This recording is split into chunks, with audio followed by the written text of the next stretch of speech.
Pemirsa, hunian sementara kini menjadi kebutuhan mendesak bagi para korban bencana Sumatera, apalagi jelang datangnya bulan suci Ramadan. Dan persoalan lain terkait dengan pemulihan infrastruktur juga masih belum merata. Hingga kini masih ada pemukiman yang bergantung pada jembatan darurat. Di Aceh misalnya, rekonstruksi terus dikebut dan memasuki bulan ketiga pasca bencana ini. Namun di berbagai lokasi bencana banyak pemukiman warga yang membutuhkan bantuan. Kami telah menyiapkan reportasenya untuk Anda berikut ini.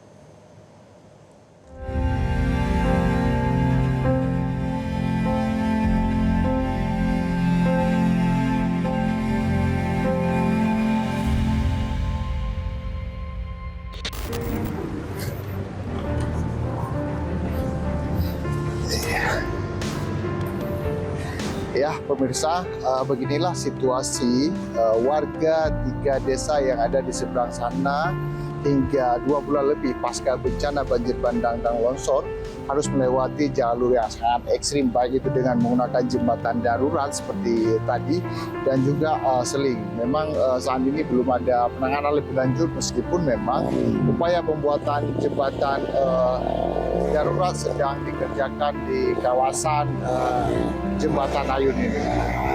Dan di Jembatan Ayun ini sendiri memang warga hingga 2 bulan lebih pasca bencana alam banjir bandang dan tanah longsor harus melewati jalur seling atau jembatan darurat seperti ini agar dapat menyambung hidup, baik itu untuk kebutuhan mencari logistik di seberang sini ataupun membawa hasil panen lainnya.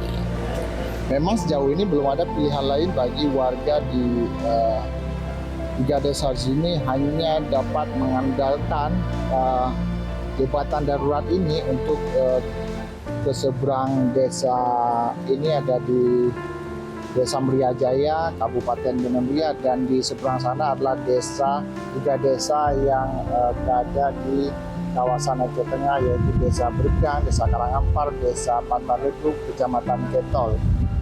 Jalur ekstrim seperti ini sudah terbiasa selama 2 bulan lebih sehingga rasa takut sudah menjadi kebiasaan. Di sini warga sudah sangat terbiasa dalam melewati ini setiap harinya. Melalui seling ini membawa hasil bumi seperti palawija hingga hasil bumi lainnya, dan bahkan ini seperti terlihat bahwa warga juga untuk mengirimkan hasil panen duriannya juga harus melewati seling seperti yang kita lihat ini. Nyaris 3 bulan pasca bencana banjir bandang di Aceh Utara, kerusakan infrastruktur di wilayah pesisir belum sepenuhnya tertangani. Seperti di Desa Lancang Barat, Kecamatan Dewantara, jalan aspal yang selama ini menjadi akses utama warga terputus sepanjang 150 meter. Banjir juga menghancurkan 3 jembatan akses desa. Tidak hanya infrastruktur yang belum sepenuhnya pulih, endapan lumpur yang menimbun rumah warga juga belum sepenuhnya bersih. Hampir 3 bulan berlalu, sejumlah warga Pidi Jaya belum juga mendapatkan kepastian untuk kembali menempati rumahnya sendiri. Seperti terlihat di Gampong Lunasah Raya, Kecamatan Merah 2, Kabupaten Pidi Jaya, Aceh. Tanpa alat berat dan hanya mengandalkan peralatan sederhana, warga secara mandiri berjibaku menyingkirkan lumpur setebal hampir 2 meter yang menutup rumah dan pekarangan. Setiap hari, warga menggali dan membuang lumpur secara manual agar rumah mereka dapat kembali dihuni, meski prosesnya berjalan lambat dan melelahkan. Salah satu warga setempat mengaku sudah beberapa pekan membersihkan rumahnya. Namun endapan lumpur masih tebal sehingga sulit dibersihkan dan tidak ada biaya untuk membayar pekerja. Puluhan keluarga di Desa Blang Naleng Mameh, Kecamatan Muara 1, Kota Lok Sumawe, juga masih mengungsi di tenda darurat dan melaporkan kondisi logistik yang menipis. Mereka berharap pemerintah segera mempercepat pembangunan hunian sementara sehingga dapat segera hidup dengan kondisi yang lebih layak. Sejak bencana melanda, mereka mengungsi di halaman bekas kantor Bea Cukai dengan kondisi serba terbatas. Sebagian besar pengungsi di lokasi ini merupakan korban bencana yang rumahnya hancur terbawa arus banjir. Kini, pengungsi mulai kekurangan bahan logistik, makanan, dan obat-obatan. Pengungsi lansia dan anak-anak juga mulai terserang berbagai penyakit. Kalau batuk itu demam dari pertama itu. Karena debu di sini kan terbang kan. Debu halus. Anak-anak ya sebagian sakit juga. Ya kita ya pasrah karena memang keadaan kan. Kan bukan kita aja. Semua gitu. Di Kabupaten Gayo Luas, pembangunan 3.000 hunian sementara terkendala ketersediaan lahan. Pembangunan itu direncanakan di 20 titik yang tersebar di 7 kecamatan. Padahal pembangunan hunian sementara ini ditargetkan rampung sebelum bulan Ramadan tiba.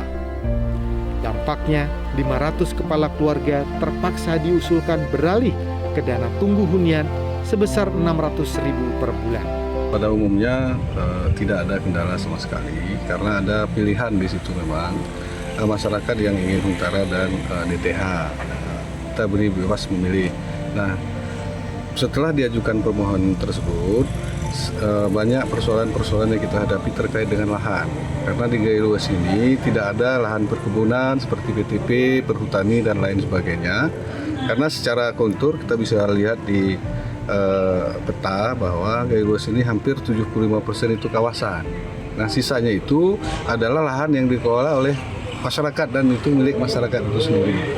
Sementara kalau kita melakukan pinjam pakai dengan konstruksi atau lahannya itu dipatangkan, itu masyarakat ada yang keberatan. Setelah 1 bulan pemberlakuan masuk sekolah, aktivitas belajar mengajar di sejumlah sekolah di Aceh belum berjalan efektif. Siswa dan guru masih disibukkan dengan rehabilitasi sejumlah ruang kelas yang rusak. Seperti di Sekolah Madrasah Ibtidaiyah Negeri 42 Biren di Desa Raya Tambo, Pelsangan. Kini aktivitas belajar mengajar dilakukan di tenda-tenda darurat di sejumlah lokasi terpisah. Kerusakan akibat banjir bandang dan longsor di sejumlah sekolah di Biren masuk kategori sangat parah. Oleh karena itu, harus dilakukan rehabilitasi total terhadap sekolah-sekolah tersebut.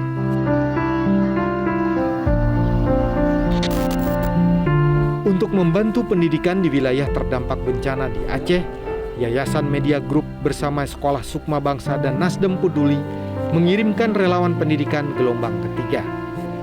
Pengiriman relawan pendidikan ini menjadi bentuk komitmen keberlanjutan dalam menjaga hak anak untuk tetap mendapatkan pendidikan meski berada di tengah situasi krisis. Sebanyak 63 relawan akan bertugas selama 3 bulan untuk mendukung proses belajar tetap berjalan di tengah kondisi darurat.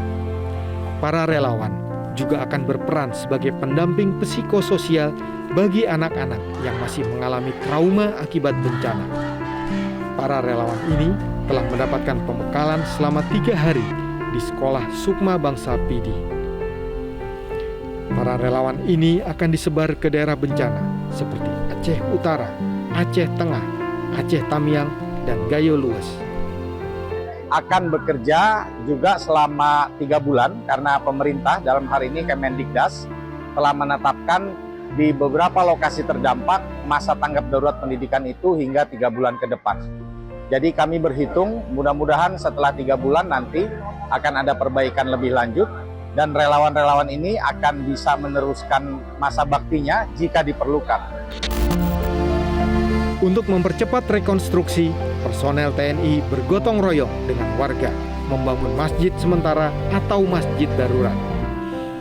Personel TNI juga melakukan pembersihan rumah warga, sekolah, dan sejumlah fasilitas umum lainnya. Pembangunan masjid sudah dimulai sejak awal pekan ini dan masih terus berlanjut. Personel TNI juga memperbaiki instalasi listrik di Puskesdes, menggali sumber air bersih untuk warga, hingga melakukan penyuluhan kesehatan bagi masyarakat di desa tertinggi. Personel TNI juga tampak membantu warga membangun jembatan darurat sebagai solusi sementara untuk membuka kembali akses penghubung antar dusun. Akses tersebut selama ini merupakan jalur vital bagi aktivitas masyarakat, mulai dari kegiatan ekonomi, pertanian, pendidikan, hingga mobilitas sosial warga. Sebelumnya, kondisi jembatan yang rusak menyulitkan warga dan berisiko menghambat roda perekonomian desa. Jembatan darurat ini diharapkan dapat dimanfaatkan dengan baik sambil menunggu pembangunan jembatan permanen dari pemerintah. Jelajahi cara baru mendapatkan informasi. Download Metro TV Extend sekarang.